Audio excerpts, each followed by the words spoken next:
estimé à 100 hectares est donc en ruine depuis plusieurs années déjà.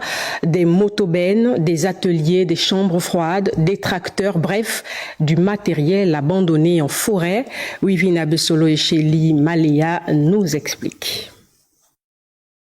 Tractopelle, semi-remorque, tricycle, bâche de rétention d'eau, des matériaux lourds et sophistiqués pour une valeur de 9 milliards de francs CFA.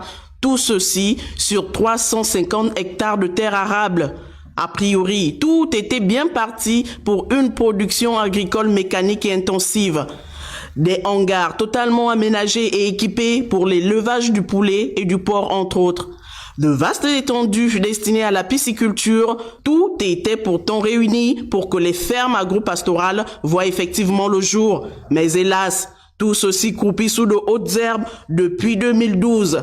Encore fallait-il un ingrédient non négligeable afin que ce bouillon soit au goût de tous. Il fallait une bonne dose de patriotisme pour que notre pays amorce véritablement son décollage vers l'autosuffisance alimentaire. Et Dieu, nous venons de perdre 12 ans. Un rapide calcul, 450 milliards représentant ce que nous dépensons par an en termes d'importation alimentaire, fois 12 ans, le montant d'un décéphalé. Alors trouver l'erreur. Est-il malgré tout possible de récupérer ce matériel ? Matériel encore exploitable. Il va suffire de nettoyer, d'amener des techniciens juste pour pouvoir redéboucher certaines infrastructures et installer des polyanes, juste des plastiques pour permettre que ça redémarre.